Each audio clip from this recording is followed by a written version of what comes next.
Bueno, de nuevo en estos conversatorios que permiten que de alguna manera podamos discutir y conversar de manera amigable con algunas personas que son allegadas a esta casa.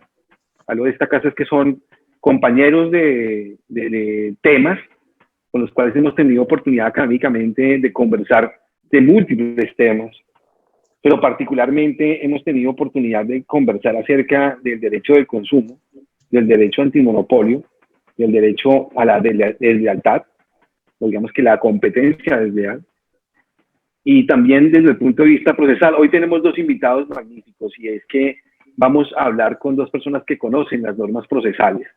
Ustedes saben que en materia de derecho una cosa es la norma sustancial, que es lo que aparece en normas que otorgan ciertos derechos a las personas como tal, y otras son las normas procesales a través de las cuales ya esas normas sustanciales navegan, pero a veces, como ocurre en el tema de hoy, esas normas procesales hacen de alguna manera que se deban interpretar las normas sustanciales también con cierto talante, o sea, nunca abandonar la sistematización. Entonces, digamos que en el día de hoy tenemos la oportunidad de conversar con dos personas muy cercanas para mí, muy queridas, de las cuales estimo profundamente y ellos lo saben. Una es el doctor Carlos Moreno, que es una persona muy avesada como tal, como persona, una persona aventajada, diría yo, en sus conversaciones. Para su corta edad, tiene siempre unos pensamientos profundos. Otra es el doctor Gregory. El doctor Gregory también muy cercano al tema de competencia desleal y de consumo, profundo procesalmente, con una gran experiencia, dado que también estuvo cercano a la Superintendencia de Industria y Comercio en su momento.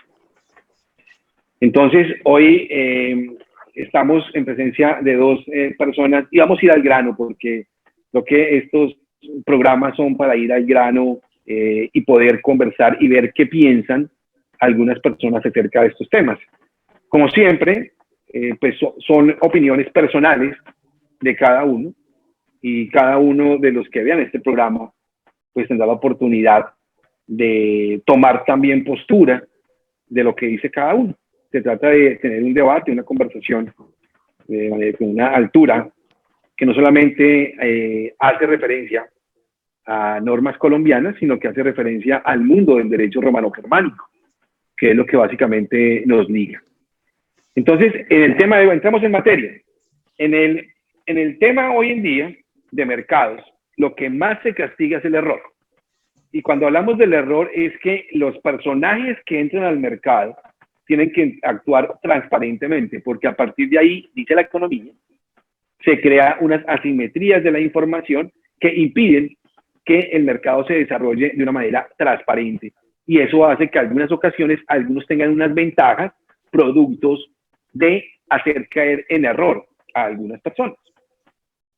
Y esto no es tratado solamente por las normas de mercado, sino que generalmente se trataba a través de las normas del Código Civil, donde mencionan que hay un vicio de consentimiento cuando de alguna manera se hace caer en error. Sin embargo, las normas de derecho de la competencia contienen un supuesto que se denomina el supuesto de engaño. Y se considera desleal engañar, es decir, hacer caer en error por acción o por omisión a alguien dentro del mercado. Las normas de consumidor mencionan lo mismo, y es, hay posibilidad de pedir efectividad en la garantía cuando se falla o cuando no se da la garantía, producto de una información errónea. Es decir, que el error está legislado sustancialmente en tres aspectos. Uno, como vicio de consentimiento. Dos, como cuidando del consumidor que se ha engañado por posibilidades de error por acción o por omisión, teniendo el consumidor la posibilidad de la garantía, de pedir la garantía y después la efectividad de la garantía. Y por el lado de competencia desleal, cuando un competidor engaña acerca de sus productos y digamos que obtiene una ventaja respecto de otros competidores que sí hablan transparentemente de su producto y no tienen una ventaja producto de ese error.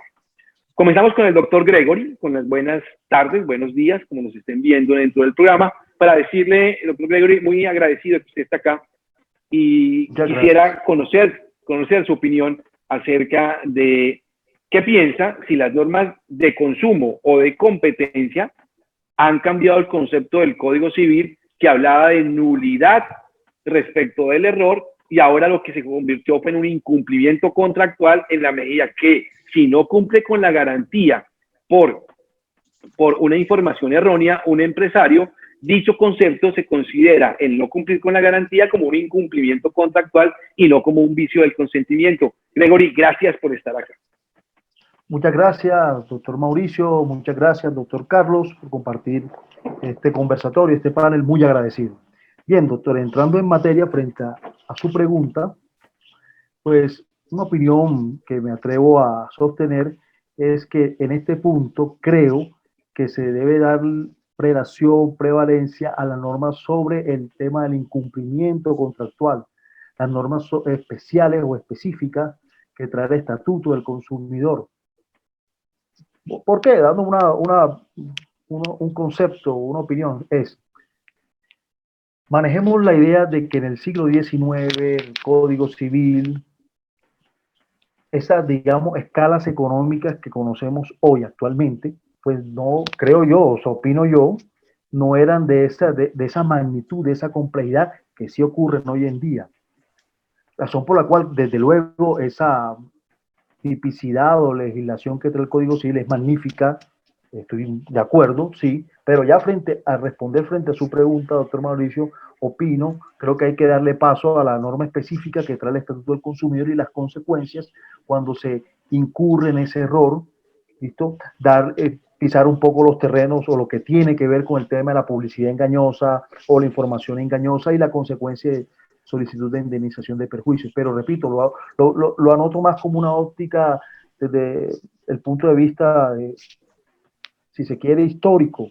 Digamos que los problemas que tenemos hoy en día, en ese sentido, de ese error causante de daño en el mercado, de ese error causante de daño a los consumidores, a esa población consumidora, pues yo creo que se debe guiar, el intérprete debe guiarse, bien sea litigante, juez, consultor, asesor, mirar, digamos, en una forma más específica las normas del Estatuto del Consumidor, que entre otras cosas, pues, otorgan, creo yo, una mayor protección. Creo que por ese lado va mi primera opinión. Ok, entonces entiendo que la conclusión que tiene Gregory es que de alguna manera hay una norma especial que está en el derecho de consumo y si hay una afectación a la garantía, eso genera un incumplimiento contractual y no una nulidad de contrato. Sí, voy con el doctor Carlos, a ver cómo lo ve. Carlos, si yo fuera litigante y estuviese en un caso de consumo y me digan efectiva la garantía, yo, pues no sé si pudiese decir, un momentico, usted se equivocó de acción, porque si es por error y hay vicio de consentimiento, la acción correcta es nulidad. Ahí, pues, que es la misma discusión, ¿cómo ve usted esa excepción y cuál sería la discusión ahí? Bien, doctor Velandia, ante todo, pues, decir una de las palabras más bellas que tiene el diccionario, que es gracias. Gracias por la invitación y quiero decirle a mi colega Gregory que yo no renunciaría jamás de hablar después de él, ¿no? Después de su pertinence opinions. ¿Qué puedo decir yo? Bien, lo primero, estamos en un terreno donde hay una configuración especial, hay una configuración sui generis.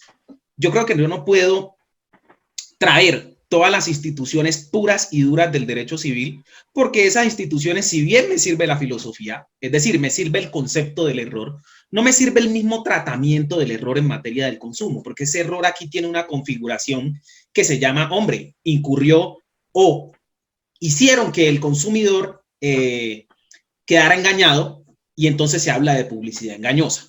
El doctor Velandia bien establece y pregunta, hombre, ¿se trata de un incumplimiento contractual o se trata de una nulidad? No se puede tratar de una nulidad, pienso yo, y vamos en el mismo tenor. ¿Por qué? Porque la nulidad supone unos efectos, ¿no? Los efectos ex nunc y los efectos ex tunc. Entonces, quiere decir que operará desde ahí en adelante y que todo ir al pasado como si no hubiera existido. Y puede suceder en esta materia, normalmente sucede que el consumidor tuvo el producto, etcétera, etcétera. Entonces, ¿qué es lo que sucede? Es un asunto de pretensiones. La primera pretensión tendría que ser una pretensión declarativa, de que se declare la publicidad engañosa, porque, es decir, hubo un error. El concepto tradicional de derecho civil de error sí nos sirve, ¿sí? Como vicio del consentimiento. Pero aquí adquiere una configuración diferente.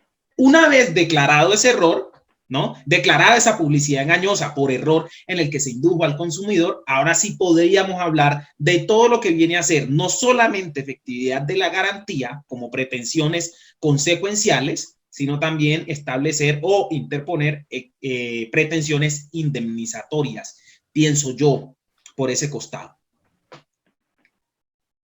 Muy bien, muy bien. Yo creo que compartiendo lo que han dicho, pero complementando en algo y dando como un granito de opinión, las normas de consumo son normas un poco más de orden público, ¿no?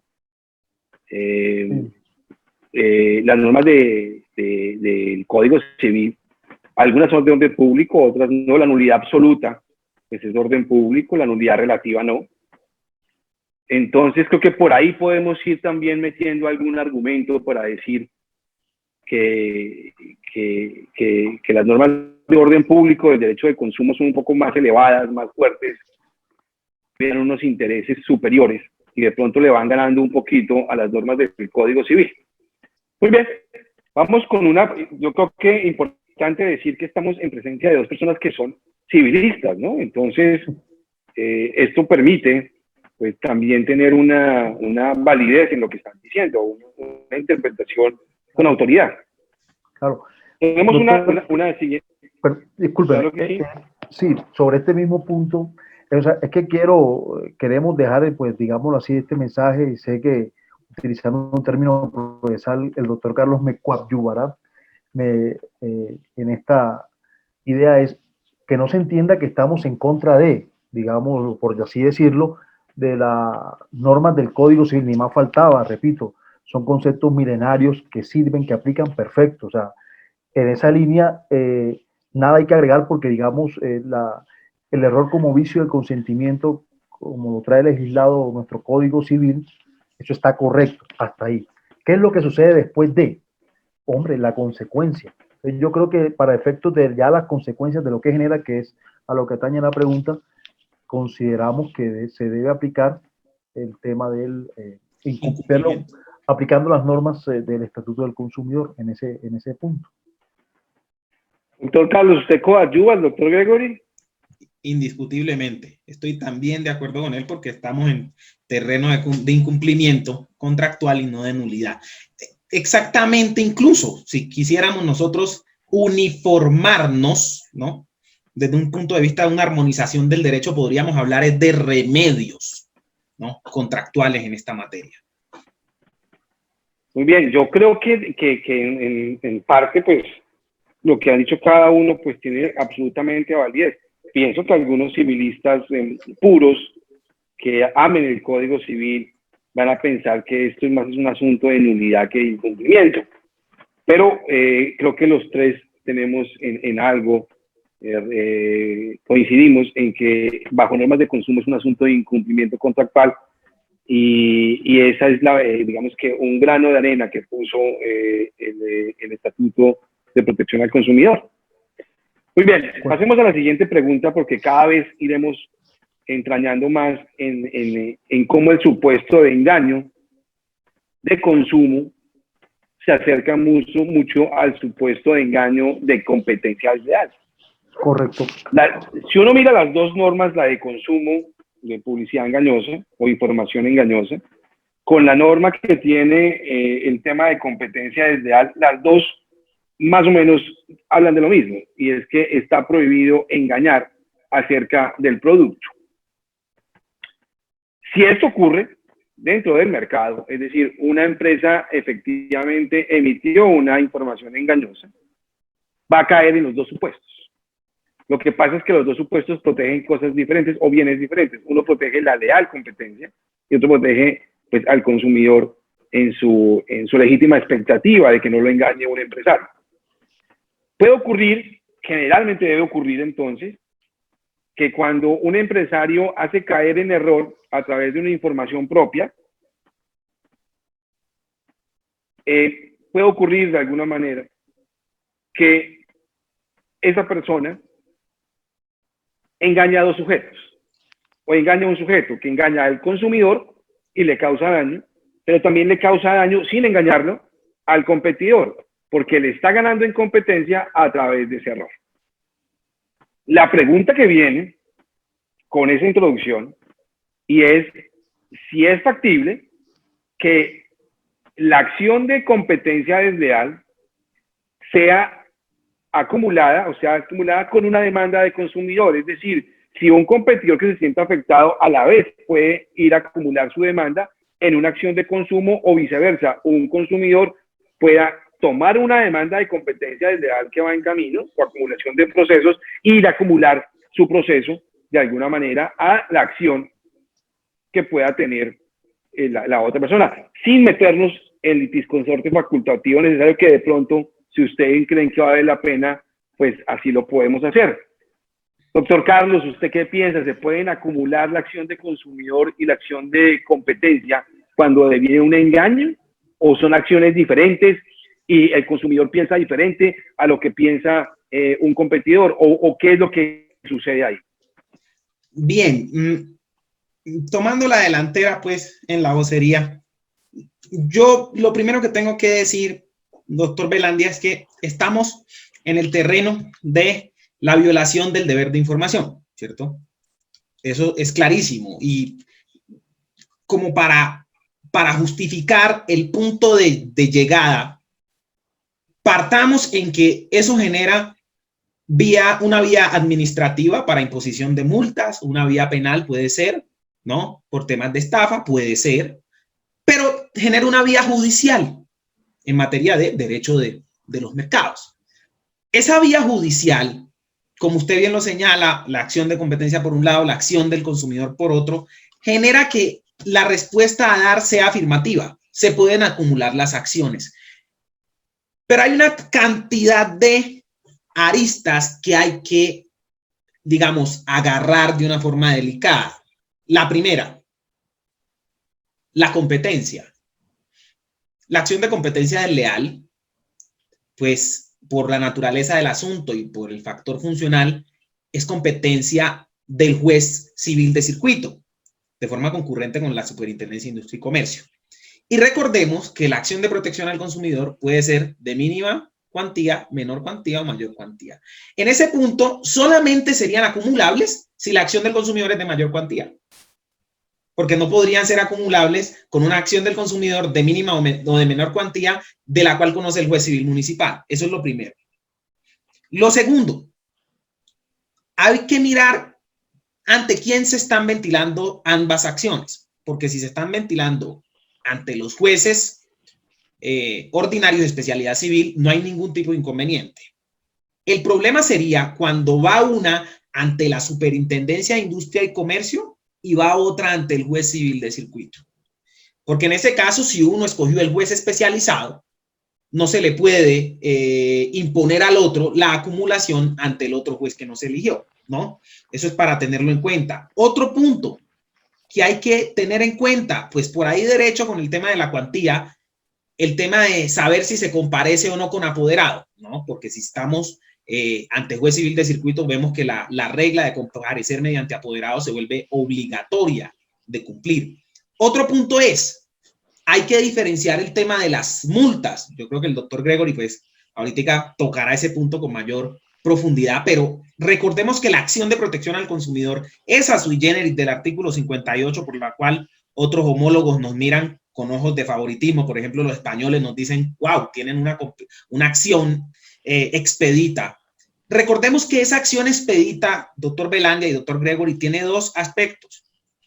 Es en realidad una mixtura entre una función judicial y una función administrativa, porque permite la imposición de multas. Y la acción de competencia desleal no permite que se impongan multas. Bajo esa perspectiva, entonces, cuando se acumulen, no se podrán imponer multas. Y cuando digo que no se pueden imponer multas, también aprovecho para decir que no se pueden decretar aquellas medidas administrativas, por ejemplo, cierre del establecimiento, etcétera. Pero hay un punto muy importante, y con esto termino, pues, para que el doctor Gregory pues, nos continúe de enfocar este tema, y es el tema de la consonancia de la entre la demanda y la sentencia. Esto es el principio, o la principio no, regla técnica de congruencia, lo que los italianos llaman la corrispondenza tra chiesto e pronunciato.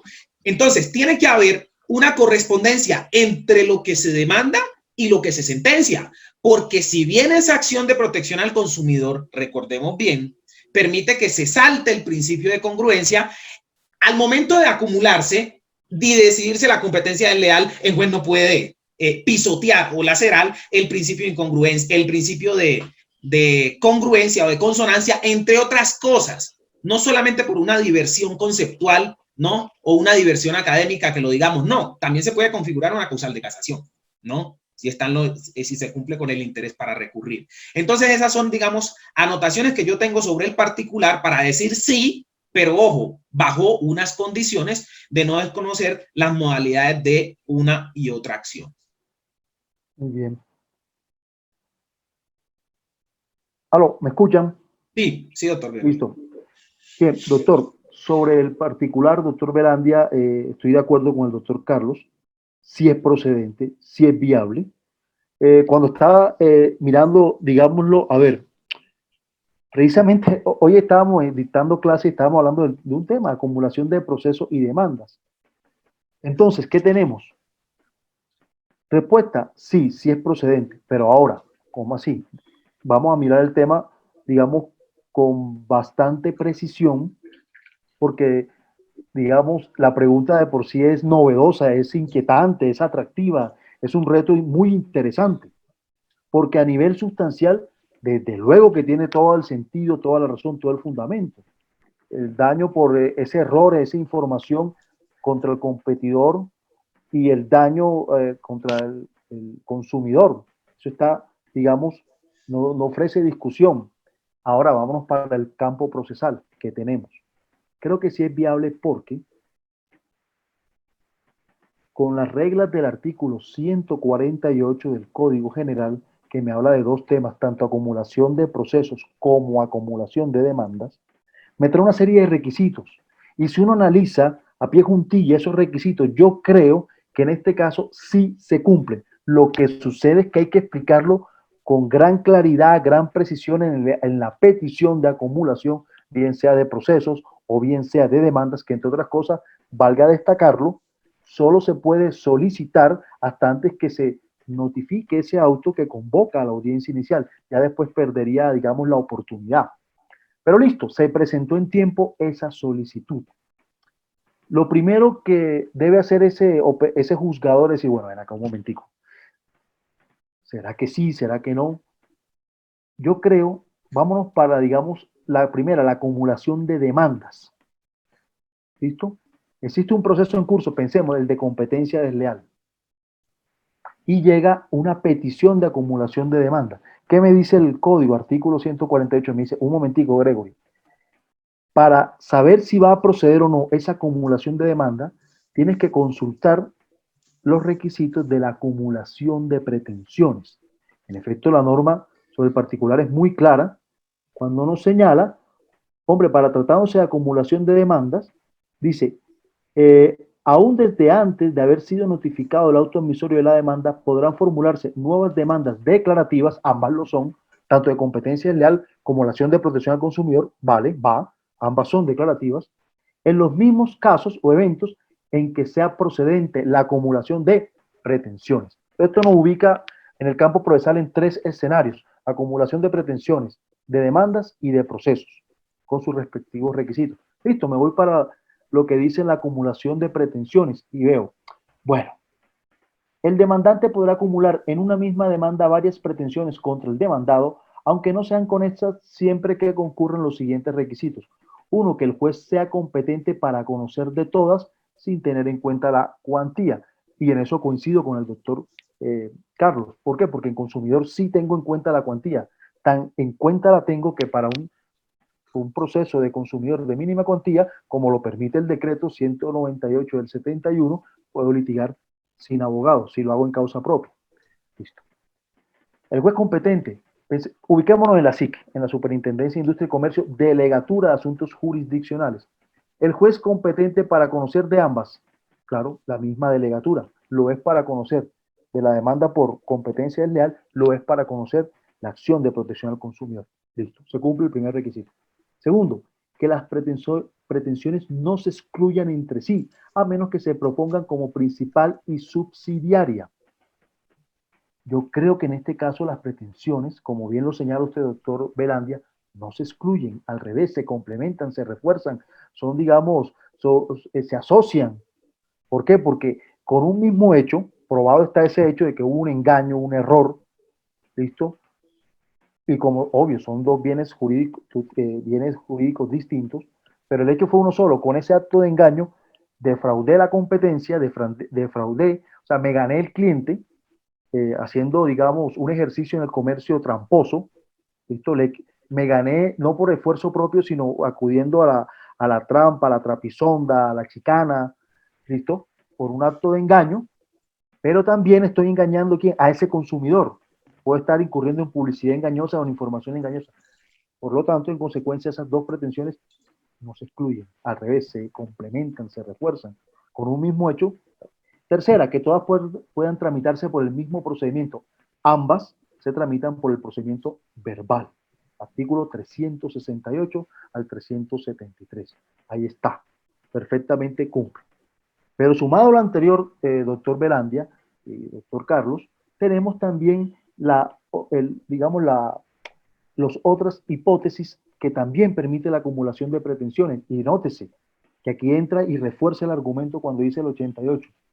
También podrán formularse en una demanda pretensiones, ojo, de uno o varios demandantes, de uno, varias pretensiones, pretensión de competencia leal, pretensión de acción de protección al consumidor, de uno o varios demandantes contra uno o varios demandados, aunque sea diferente el interés de uno y otro, en cualquiera de los siguientes casos, y aquí entra, y aquí sí que tiene gran aplicación, porque dice, proviene de la misma causa, aplica.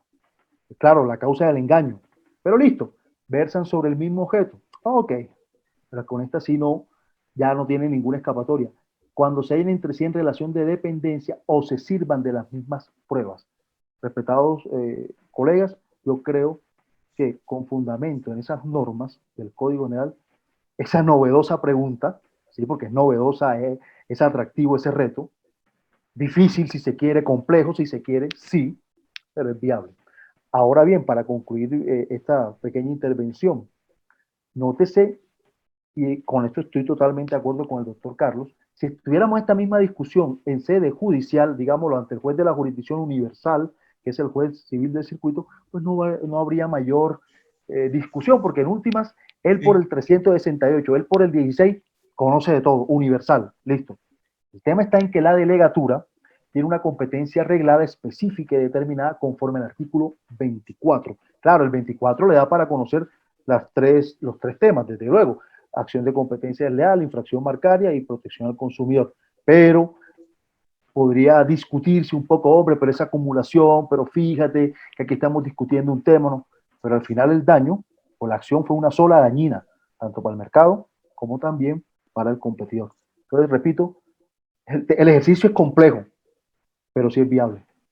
Es complejo, es, digamos, atractivo, pero yo creo que con una explicación muy concreta, yo creo que sí se puede proceder, porque creo que sí se cumple. Créanme que lo que estamos hablando es de un grado muy valioso y muy alto para cualquier demandante. Desde el punto de vista de estrategia, dentro de un caso, pues porque tiene la posibilidad de incluir un socio dentro de su caso en causa común, digamos que buscan lo mismo, y esto no se ha hecho. Porque la pregunta que estamos haciendo, yo lo que he podido percibir es que nunca se han acumulado. No, o sea, que yo sepa, no, por lo menos no me consta, de mi conocimiento no me consta. Yo debo decir algo en este punto. Si el doctor Velandia pues me permite, y no estamos coloquialmente cogidos del tiempo, si el tiempo no nos amenaza, yo sí quiero decir algo, porque, por ejemplo, en España, esto hay que también nutrirlo con derecho comparado, y en España, por ejemplo, la LCD, que es la ley de competencia desleal, la ley 3 del 91, ¿qué solicita en la legitimación activa para la acción de competencia desleal? Hombre, que están legitimados por activa todos aquellos que reúnan una condición real y efectiva de partícipes en el mercado, dice la doctrina, ¿sí? Y cuando inician a desgranar el tema de la legitimación, expanden el objeto del proceso cuando tiene que ver con competencia desleal para permitir que en el trámite ingresen los consumidores, ¿sí? Entonces, donde se habla que estamos en un proceso donde hay dos o pueden haber otros integrantes, pero dicen, hombre, están ventilando peticiones tanto el consumidor como el operador económico profesional. Entonces, si uno observa la ley de competencia desleal española y mira exactamente, por ejemplo, el artículo 1 como norma de principio y se va al 19.1, llega también a las mismas conclusiones, a la misma conclusión que ha llegado parte de la doctrina. Muy bien, a mí me parece también que es importante, y esta pregunta nuevamente va para el doctor Gregory, o quiero también oír la opinión de los dos, si es posible. Será inicialmente Gregory, y es el elemento concurrencial que está en los primeros artículos de la ley de competencia desleal debe probarse dentro del proceso. Ahí pienso que la carga procesal para el demandante por competencia desleal está un poco más grande porque él tiene que probar ese elemento, cosa que no está requerida para cuando es un consumidor. Entonces puede llegar al caso que si hay engaño, para el consumidor sí procede una sentencia favorable, pero para el demandante por competencia desleal, pues tiene que pasar por ese filtro concurrencial. Y no sé, Gregory, si eso hace que de alguna manera impida que se puedan acumular, porque la sentencia no puede tener el mismo alcance para los dos, siendo que parten del mismo elemento inicial, que era que existiese un error. Entonces, no sé cómo ve usted ese punto, si es que se requiere o es indiferente que se requiera ese elemento concurrencial probatorio para la acción de competencia desleal y no para la acción de consumo, y que se pueda acumular el engaño en una misma acción. Correcto, doctor. Yo estoy de acuerdo en el sentido de que es un tema más probatorio, un tema de legitimación en la causa, si se quiere, que en últimas va a ser, digámoslo, resuelto, decidido en sentencia, bien sea anticipada, bien sea en sentencia, digamos, de fondo, pero que ello creo que no impide la acumulación. ¿Pero por qué? Porque la acumulación responde a otra dinámica. ¿Cuál? La de la economía procesal. Entonces, alguien puede estar diciendo, ven acá, señor juez, señor delegado, venga, un momentico. Aquí hay dos empresas, A contra B, por un supuesto acto desleal de engaño. Lo que señala el artículo 11, pues estaba en los actos por acción o por omisión, el acto de engaño, listo. Pero además, venga, aquí está el otro señor que dice ser consumidor y trae su respectivo soporte, que él dice que sufrió de ese error, por esas afirmaciones, en esas prestaciones, en esos establecimientos y demás. Aquí está.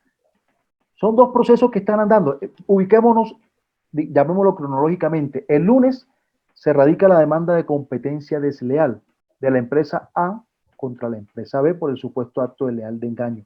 Y el martes, contra esa misma empresa B, se radica una demanda de acción de protección al consumidor por publicidad o por información engañosa. Mira, oye, mira, ese proyecto inmobiliario no cumplió, estos son los requisitos, dijiste zona verde, mentira, no hay zona, en fin. Pero partiendo de esa causa común. Nótese que ahí, con su pregunta de que yo en el tema de la acción de competencia desleal, desde luego debe estar acreditado el tema concurrencial, obvio, eso hace parte de la legitimación en la causa, ¿sí? Pero es un tema que, como ha dicho muchas veces la jurisprudencia del Tribunal Superior de Bogotá, es un tema que vas a definir, sí, pero en sentencia. Hasta ahora, ¿qué tienes? Tienes dos procesos, uno el lunes, otro el martes, y el miércoles te llegaron con la solicitud de acumular procesos, dándole paso o cabida a el artículo 148, que es otra hipótesis distinta a la acumulación de demandas, pero que a la postre ahí está. Permítame un momento. Mientras Gregory soluciona alguna cosa. Cuando señala, perdón, en la acumulación de procesos dice, de oficio o a petición de parte, se pueden acumular dos o más procesos que estén en la misma instancia, ¿sí? Cumple, que aunque no se hubiera notificado el auto emisorio de la demanda, ok, siempre que deban tramitarse por el mismo procedimiento, verbal ambos son verbales, cumple, en cualquiera de los siguientes casos, aquí vuelve y juega, cuando las pretensiones formuladas habrían podido acumularse en una misma demanda. Y acabamos de señalar ahorita que en una misma demanda podrían acumularse pretensiones de competencia desleal, ley 256, ¿cierto? Y pretensiones relativas a acción de protección al consumidor. Claro, si se da el caso y tengo los soportes y demás, pero creo que sí es viable. Por eso, repito, este tema hay que mirarlo, digamos, con una óptica, porque es nueva, o sea, es chévere, y eso es lo que me gusta, y quiero aquí compartirlo con todos ustedes, estimados colegas, y todos los que nos están viendo. Pero no porque sea nueva, no porque sea difícil, no significa que sea improcedente. Yo creo que sí es procedente. Y que el tema de la concurrencia se va a definir en la sentencia, en la decisión de fondo. Es más, y me gustó cuando usted, doctor Velandia, señaló, hombre, no nos ubiquemos en el tema de si un litisconsorcio necesario, facultativo, casi necesario, porque de golpe podría suceder que habiéndose decretado, sí, listo, se aceptó la acumulación, de golpe, la decisión final sea, venga, ¿sabe qué? Para el consumidor sí se decretan las pretensiones, pero para usted, no, usted, demandante en competencia leal, no quedó acreditado el supuesto acto de engaño en que incurrió ese demandado. Eventualmente podría llegar a ocurrir. Usted es demandante. Usted no demostró ser, por ejemplo, no tener el ámbito de aplicación de la ley en el tema concurrencial. Usted finalmente no lo demostró. Puede ocurrir, exacto, puede ocurrir. Doctor Carlos, adelantando un poco sobre lo que tenemos planeado debatir hoy, también muy importante determinar la figura de la coadyuvancia, que es diferente, ustedes lo saben, a como tal la acumulación de demandas, la acumulación de procesos. Ya acá es una persona que de alguna manera quiere respaldar la posición de alguien dentro del proceso. ¿Usted cree que un consumidor puede coadyuvar una acción de competencia desleal y meterse en la acción de competencia desleal? O al revés, un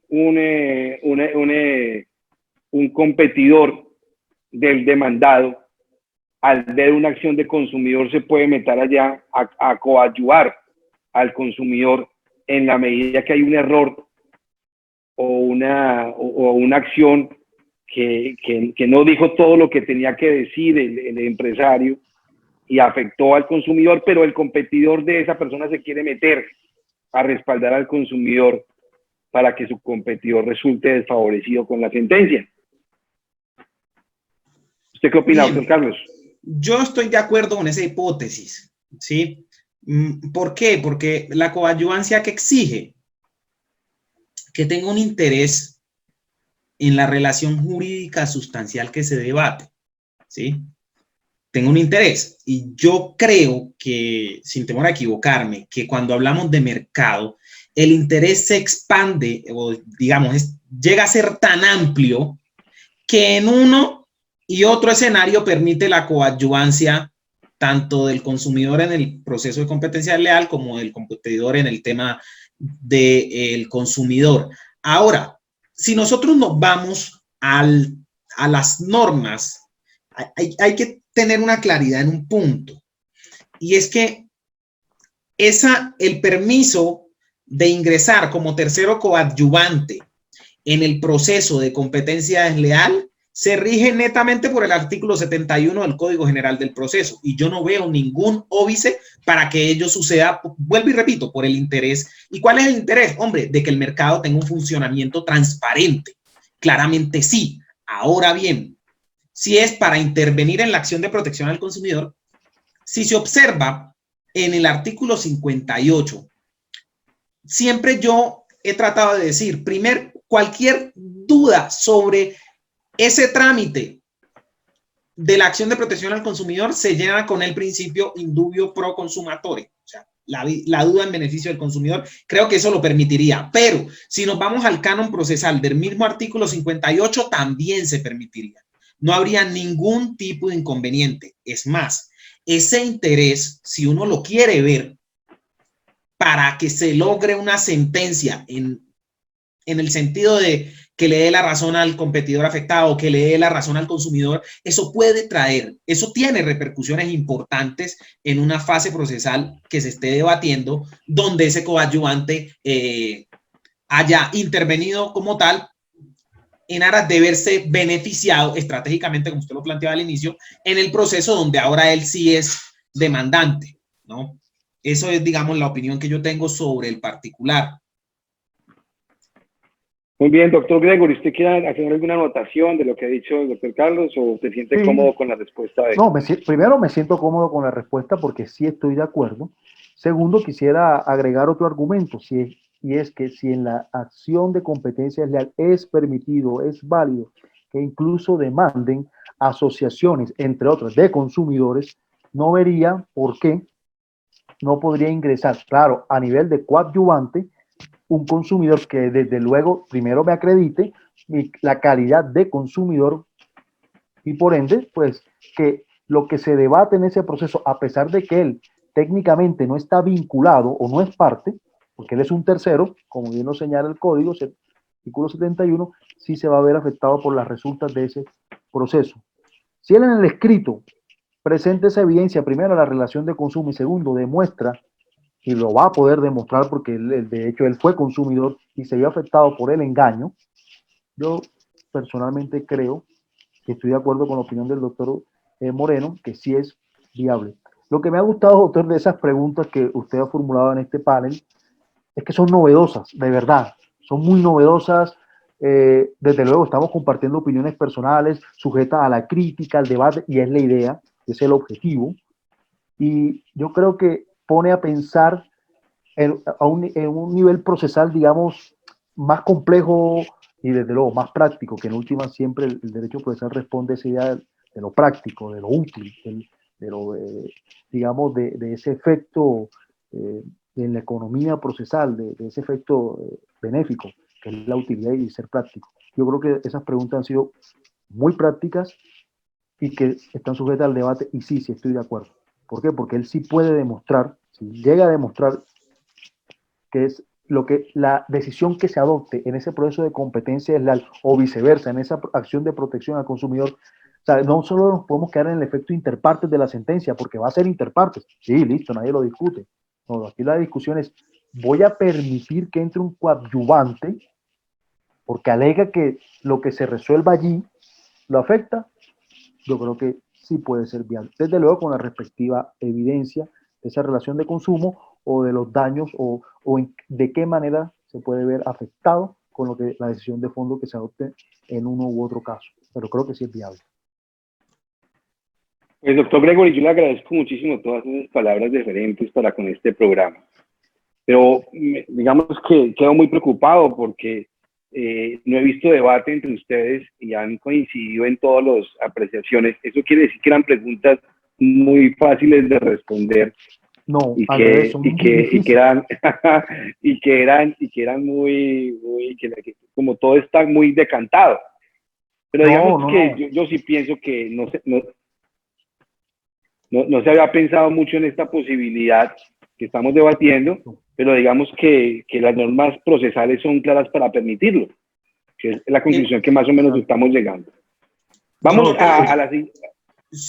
Yo quiero resaltar algo, porque es válido, ¿sí? Poner la caja en reversa, ¿sí? Yo creo que podemos tirar reversa a un puntico chiquito, porque usted acaba de decir algo, doctor Velandia, lo digo a propósito por lo que usted dice, porque el doctor Velandia nos dice, hombre, ¿será que el asunto es trivial? Y el asunto de trivial no tiene nada. Es más, tiene unas implicaciones prácticas enormes, que antes de pasar a la siguiente pregunta, por ejemplo, si el doctor Gregory lo permite, yo quisiera escucharlo a él sobre un punto. Porque miren una cuestión, es que no es acumular por acumular, ¿sí? Porque es que si yo acumulo y estoy en la SIC, me parece que el asunto está bien, el juez especializado, sin duda alguna. Y si yo acumulo ante juez, recordemos, doctor Gregory, porque esto hay que meterle un poquitico más de candela, el artículo 306 del Ejecutivo Conexo. Mire que si hay una sentencia condenatoria ante juez y ante Superintendencia de Industria y Comercio, si fuera ante juez, yo tengo el Ejecutivo Conexo para pedir la ejecución ahí mismo a través de un memorial, ni siquiera una nueva demanda. Pero si estoy ante la Superintendencia de Industria y Comercio, ese Ejecutivo Conexo desaparece. Es decir, no es una cuestión, volvemos al punto, sí, es estratégico, ¿hasta qué punto? Porque el hecho de acumular por acumular también hace que se pierdan ciertas vías procesales que serían más fáciles en uno u otro escenario. Yo no sé si el doctor Gregory tiene algo para anotar, porque no quería que dejáramos ese punto por fuera. No, sí quería anotar, es que cuando frente a lo que señala el doctor Velandia, que si son muy fáciles, no, al revés, son muy complejos, son muy difíciles. No más, por ejemplo, para citarle unas discusiones que se han suscitado en la delegatura y sobre las cuales se ha pronunciado el Tribunal Superior de Bogotá, sobre, por ejemplo, la posibilidad de hacer llamamiento en garantía dentro de la acción de protección al consumidor. Inicialmente, la delegatura en primera instancia ha sostenido que no, con unos argumentos, desde luego, muy válidos, de los cuales yo comparto, y de hecho tengo un artículo sobre el particular, claro.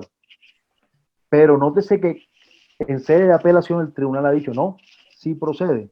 O sea, digámoslo, más allá de la opinión que tenga ese juez de la SIC en primera instancia, ya en varias oportunidades el tribunal ha dicho, no, sí procede el llamamiento en garantía, que es una figura incluso más compleja, yo diría, que la misma coadyuvancia, porque en última el coadyuvante sí ayuda, hace la alianza, pero en última él no es parte de esa relación. En cambio el llamado en garantía sí, y nótese que con todo y eso ha dicho que sí. Entonces, al punto que voy es no, al revés, no son fáciles, son muy difíciles y son para pensar, y si está, digamos, hemos coincidido en este punto, digamos, por la visión una visión procesal, digamos, práctica y directa, y yo creo que sí se cumplen los requisitos de ley, más no es porque sea un asunto al revés. Por lo novedoso yo diría que al revés, por el contrario, más difícil, es más complejo. Bueno, muy bien. Bueno, muy bien.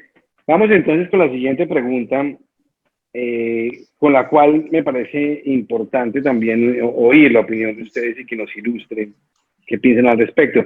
Hay algunos procesos que nuestras normas procesales requieren la presencia del Ministerio Público, otros no. Yo quisiera saber si ustedes consideran que en estos procesos o en esta acumulación se requiere de alguna manera la citación al Ministerio Público o no se requiere. ¿Por qué lo digo? Porque donde no se vincula al Ministerio Público puede ser objeto de nulidad su no citación. Entonces, pues sigamos avanzando en todo aclaración de normas procesales por parte de los expertos como ustedes. Doctor Carlos, ¿usted cree que se requiere citar al Ministerio Público y sí o no y por qué? Yo creo, doctor Velandia, mire lo siguiente. Entiendo yo que en los procesos de competencia desleal muy rara vez comparece el Ministerio Público. Pero, ojo con esto que voy a decir y me hago responsable. Si hay una acumulación entre la acción de protección al consumidor y la competencia desleal, a mi modo de ver, la comparecencia del Ministerio Público se vuelve obligatoria. Ojo, no para efectos de que si no comparece hay una nulidad procesal. No, yo no puedo decir eso porque las causales de nulidad son taxativas. Pero se vuelve obligatoria desde el punto de vista del ejercicio de la función pública del Ministerio Público, ser vocero de la sociedad, porque mire que el proceso ya no es Es decir, el proceso se elevó al cuadrado con el interés público. Ya no es el interés público de la acción de protección al consumidor y ya, sino que tenemos otro, que es el del mercado de la misma acción de competencia desleal. Digamos, el interés que resalta cada una hace una advertencia de que el acto que se ejecutó tiene un marcado interés para la sociedad. Y en ese caso, a mi modo de ver, desde el punto de vista disciplinario, en esa acumulación se debería volver obligatoria la comparecencia del Ministerio Público. Doctor Gregory, ¿usted qué piensa de la novedosa postura del doctor Carlos? Sí, doctor, sí estoy de acuerdo, sí, la comparto. ¿Por qué? Porque ya que, digamos, ubicémonos en que sí se aceptó esa acumulación, rompiendo, digamos, paradigmas, pero repito, paradigmas porque no se ha hecho antes, más no porque no sea procedente, porque creo que sí es procedente. Pues, qué mejor forma de que ese juzgador cuente, digamos, para el buen ejercicio del proceso y evitar eventuales reclamos por nulidades o que no se vinculó el ministerio, que contar con la participación del ministerio. Claro que sí estoy de acuerdo, ya que, digamos, tomó una decisión novedosa de acumular, pues mejor que venga y participe el Ministerio Público y se haga parte, se manifieste, si tiene alguna inquietud, alguna protesta, pues que la haga dentro del proceso, pero que quede constancia de ello, al menos que se le llame, se le vincule. Ya si él comparece o no, pues ya eso es un tema distinto, pero creo que sí sería lo más prudente, sí es aconsejable. Y mire, Bueno, mire, doctor Velandia, para cerrar no sé si se cierra, si no se cierra, pues yo agradecido en cualquiera de las dos variables, pero sí quiero señalar una cuestión, y es que esa comparecencia del Ministerio Público no puede ser obligatoria apenas si la acción de competencia desleal se ventila por parte de una entidad pública, ¿no? O contra una entidad pública. No puede ser así, porque aquí se refuerza, repito, se refuerza ese interés general del mercado y hace obligatoria la presencia, indistintamente de si hay involucrada o no una entidad pública. muy bien, yo quisiese aportar algo a la discusión. Y yo he visto que el derecho de consumo es un derecho colectivo y está sujeto a la posibilidad de una acción popular, una acción de grupo, y de pronto allí, en algunas ocasiones sí se hace necesaria la participación del Ministerio Público.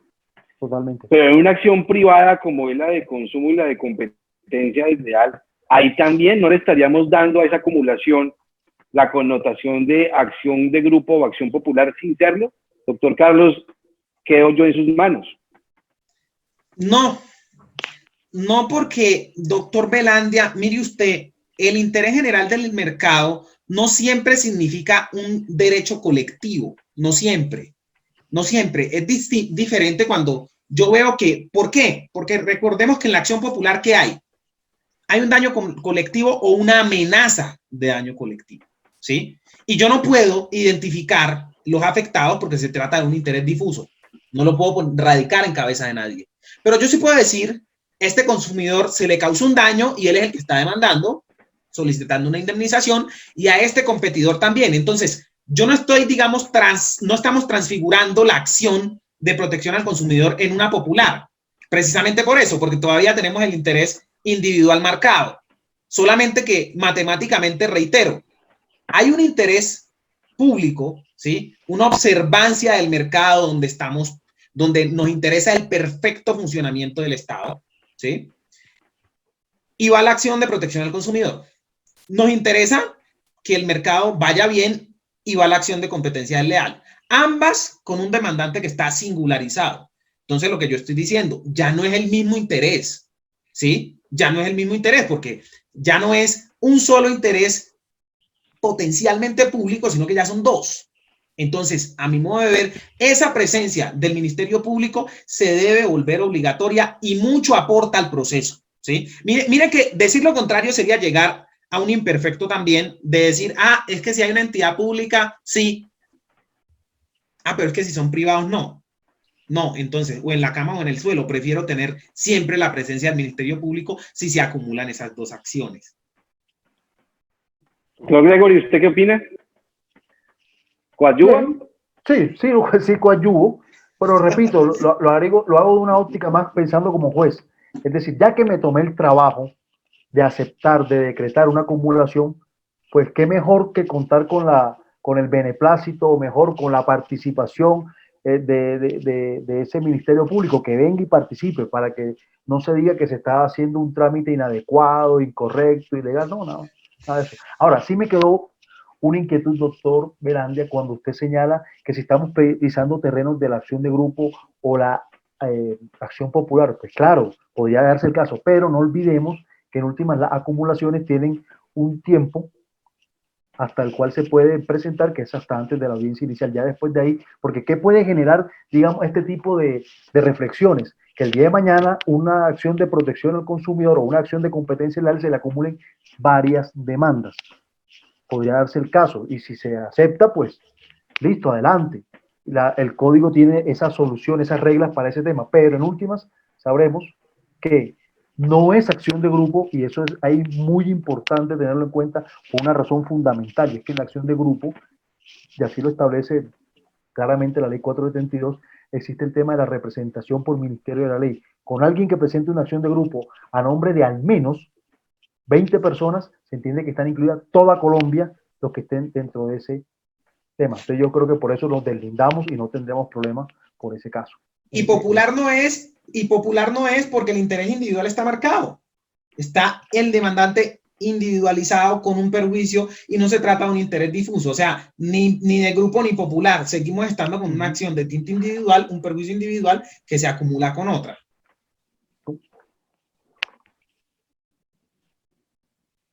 Bueno, muy bien. Vamos a una siguiente pregunta. Doctor, perdón, quisiera una pequeña pausa de un minuto y ya regreso, ¿le parece? Perdón. Claro. Claro que sí. Vale. Claro que sí, claro claro que sí. sí. Claro que sí. El doctor Carlos es alguien muy cercano con el cual hemos tenido oportunidad muchas veces de poder conversar. Y el doctor Carlos es también amante de los koans. Los koans son pasajes muy pequeños orientales a través de los cuales pues intenta transmitir algún tipo de información. Y son como acertijos o son historias que dejan de un momento a otro grabado algo dentro del oyente. Voy a tomarme el atrevimiento, antes de hacer la última pregunta, para dar un refresco a lo que hemos hablado, para contar un koan. Este es un koan donde está Joan. Joan es un ex samurái retirado, fue un general muy importante. Pero en algún momento decidió estudiar la cultura zen y se fue a un pueblo alejado, una aldea. Allá todos los domingos, para capturar un par de monedas y sobrevivir, él se enfrenta con personas que lo retan y es como el espectáculo de los domingos donde la gente de la aldea se divierte. En algún momento llegó y lo retó una persona. Esa persona era una persona muy delgada. Sus ropas estaban muy roídas y casi no se podía tener. Y su espada era muy corta. Todo el mundo rió cuando se dio cuenta que esta persona le estaba retando a Joan. Joan tomó la situación en serio, se paró en posición de pelea samurái y comenzó la pelea entre ellos dos. De un momento a otro, esta persona delgada hizo movimientos y finalmente le ganó a Joan y lo dejó en el suelo con la espada en el cuello de Joan. Todo el mundo, ¡oh! Joan nunca ha sido vencido. De un momento a otro llegó, se levantó Joan y le preguntó a su contrincante y le dijo: conozco todas las escuelas de arte de guerra que hay en China y nunca he visto los movimientos que usted hace. ¿Dónde estudió? ¿Quién fue su maestro? ¿Cuál es su escuela? Y el harapiento le dijo: yo vengo de la escuela del hambre. Los koan no tienen respuesta, los COAN siempre terminan de esa manera, alguien tiene que descifrar. Pero evidentemente, cuando se tiene alguna necesidad, se piensa un poco más allá y se tiene mayor fuerza en lo que se hace. Yo pienso que uno nunca debe perder eso, la escuela del hambre, independientemente que ya no la tenga, y es tener esa ansia, esas ganas de poder hacer las cosas. El doctor Gregory ya volvió con nosotros. Voy a seguir con una pregunta que también me llama la atención, y es la siguiente. Los efectos, continuando con el hilo conductor que tenemos, los efectos de una acumulación de una demanda de competencia desleal con una demanda de consumidor debe determinar una sentencia, y es cuál es el contenido y los efectos que tiene esa sentencia, ya que está representado por una parte un personaje que es un consumidor y por otra parte alguien que es un competidor. ¿Será que esa sentencia tiene efecto más allá de esos dos personajes que estuvieron ahí vinculados? ¿O ahí es donde se separa de la acción de grupo esta acumulación? ¿O efectivamente es que no tiene ningún tipo de vínculo con personas adicionales? Doctor Gregory. Sí, doctor, no tiene ningún vínculo con personas adicionales. ¿Por qué? Porque está claro que si el juez resuelve aceptar esa acumulación es algo finito, determinado, que decidió que en un proceso de competencia leal de la empresa A contra la empresa B se acumulara el consumidor C, que alega que le infringieron sus derechos de consumidor la empresa B. Punto, hasta ahí. Nadie más, ni otros consumidores, ni otras empresas, ni nada. Yo creo que, y eso es lo que deslinda esa decisión, que es interpartes, no va a tener un efecto erga omnes, digámoslo. Eso es lo que va a marcar la diferencia con un proceso llámese una acción popular o una acción de grupo, genéricamente una acción colectiva, solamente para ellos cuya acumulación se aceptó. Muy bien. Doctor Carlos, ¿usted qué piensa acerca de ello? Yo estoy de acuerdo. Estoy de acuerdo por una simple razón. Quizá el doctor Gregory no se detuvo en el concepto de relación de consumo, ¿no? Porque, digamos, ya con el tema de la competencia leal, tal cual, con el tema del consumidor, tal cual, pero es que el efecto de la res judicata pro veritatis habetur, que la cosa juzgada se tiene por verdad, se tiene que limitar.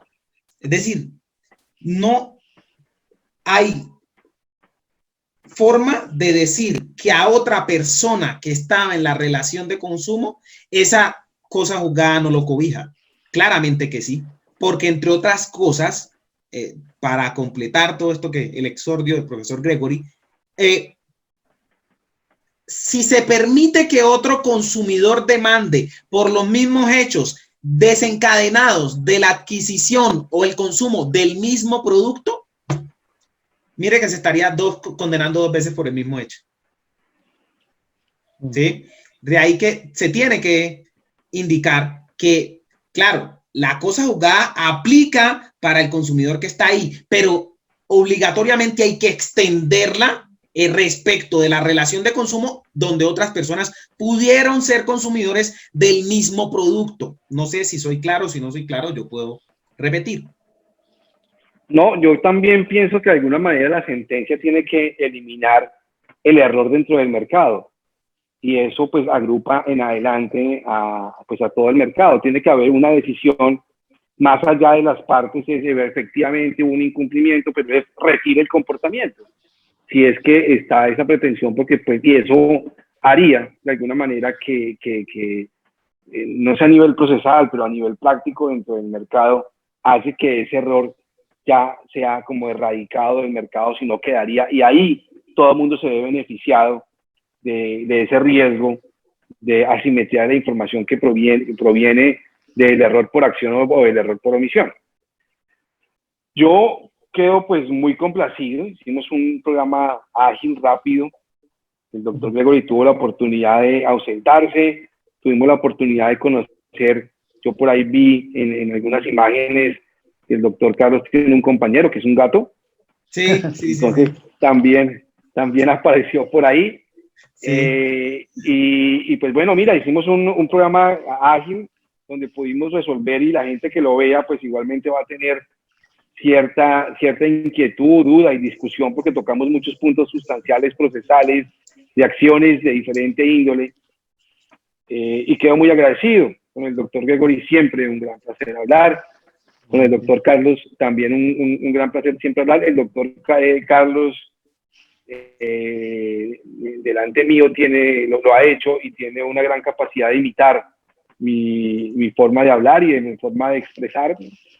Entonces, doctor Carlos, lo invito, si quiere hacerlo públicamente, también lo podemos hacer en este espacio. La cámara está abierta. Los dejo con lo siguiente. Para mí es muy importante agradecerles este espacio. Y les doy la palabra para que ustedes se puedan pues, también concluir el tema y también pues decir lo que ustedes consideren, doctor Gregory, y con la invitación al doctor Carlos también a hacer lo mismo. Claro. Doctor, en primer lugar, muchas gracias. Muchas gracias por esta invitación. Muy complacido porque estos temas procesales son una discusión muy interesante. Esto no se agota con solo decir sí o no. Venga un momentico, reflexionémoslo, miremoslo, que van a pensar otros, digamos, por ejemplo, otros que se dedican, bien sea desde el lado de la óptica del juez o del litigante, a estos temas, pero repito, es novedoso y bastante interesante. Entonces, ha sido muy agradable. ¿Listo? Es su casa, doctor Gregory, su casa. Muchas gracias. Doctor Carlos. Doctor Velandia, no, yo agradezco. Esto es un honor inmerecido estar. Yo no quiero revelar vuestra edad, pero los dos fueron mis profesores, ¿no? Entonces, yo no quiero revelar vuestra edad, pero los dos fueron mis profesores, entonces, pues un honor inmerecido pues estar con ambos aquí. No sé si el doctor Velandia, pues ya que me dio licencia para imitarlo, quiere que por favor, si esto quede aquí en grabación, yo lo haré con el mayor de los gustos. Por favor. Y recordemos la anécdota. Llegó el doctor Velandia a dictarnos responsabilidad material consumidor en 5º año de Derecho. Y el doctor Velandia llegó e inició a hablar de, miren, se trata primero de analizar cuando una conducta es típica, es antijurídica y también es culpable. Pero el derecho no es un juicio de tipicidad, es de antijuridicidad. Y pues la gente en responsabilidad del consumo, el primer día que llegó, dijeron, bueno, esto es penal, esto es alguna cosa, ¿esto qué es? Entonces, uno del salón, muy aventajado, dijo, doctor, yo no sé para dónde vamos, yo no sé qué estamos estudiando, yo no sé a dónde vamos a llegar. Y el doctor Velandia, doctor Gregory, lo notifico aquí en Estrados, le dice, yo le voy a poner un ejemplo. ¿Usted cuando se levanta sabe cómo va a terminar el día? No. Entonces es lo mismo. Espere que termine la clase, porque si entonces la vida no tendría sentido, porque si usted entonces piensa que va a saber desde que se levanta cómo va a terminar el día, entonces no sería día.